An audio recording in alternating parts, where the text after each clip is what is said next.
Can you hear me okay?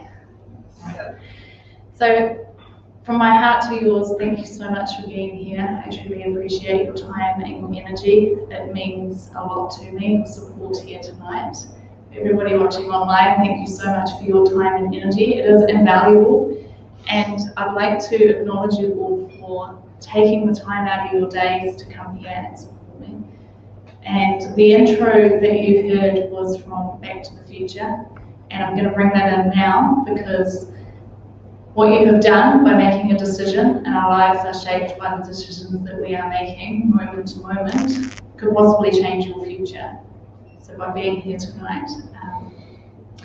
So in the movie Back to the Future, Marty goes back to 1955. Now Back to the Future is my favourite movie of all time. So he goes back and he bumps into his dad in 1955. And there's a scene where his dad is up in the tree and he's spying on Lorraine, and he falls out of the tree in front of the car, and Marty runs into the road to save him and pushes his dad out of the way and actually gets hit by the car himself.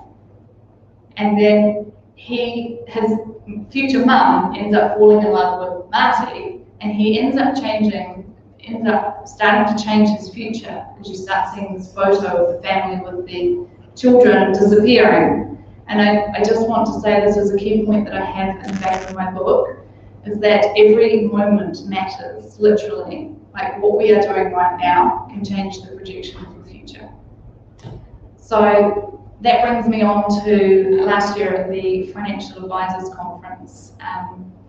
Matt Church spoke. Now he is one of the top speakers in the world, top 10 speakers in the world. And he was talking to financial advisors. I was one of them at the time, and there was hundreds of us, mainly gentlemen, and he brings up Louise Hay. Now Louise Hay is into crystals and angels, and I was like, I'm at a financial advisors conference and they're talking about Louise Hay, this is amazing. And he spoke about a quote from her: who we are being and what we are doing results in the having. And we have this conviction that when we have this $1 million, we will be happy. But I've learned from becoming a millionaire by the age of 28 that it isn't all it's cracked up to be. And so I was determined to understand how to live abundantly without the $1 million. And it's through the setbacks that I've had in the last 10 years that I've been able to do that, and the healing and the work that I've done. So that is where this book has manifested from, just that Financial Advisors Conference last year. So the other thing that I just wanted to bring up was the cover of the book, how that came to me. We'd just gone into lockdown in March, and I was at home, I had my laptop set up, and the screensaver came up with this amazing bridge. And I was like, wow, that is beautiful. I want to look into the story behind it.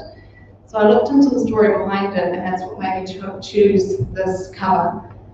So that bridge used to be a rickety old bridge, which people were fearful of crossing. It was wooden with ropes.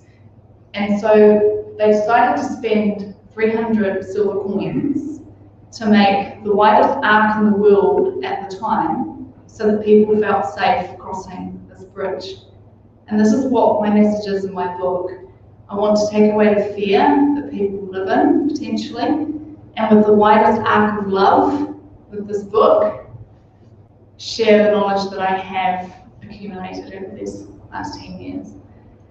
So the last thing I want to share is that one of my clients worked in mental health, and she said, being a nurse, she's at the bottom of the cliff. She's the ambulance at the bottom of the cliff. And there really needs to be more people up at the top of the cliff helping out before people get to these places. And so my big why for this book is to help with mental health, to help people understand what's going on in your head and how to move forward through that and get into a place of feeling inner love, the security that you can give yourself, and the happiness that you actually have the power to create yourself. So we're all searching for that in external things some of the times, but we can actually tune into that ourselves.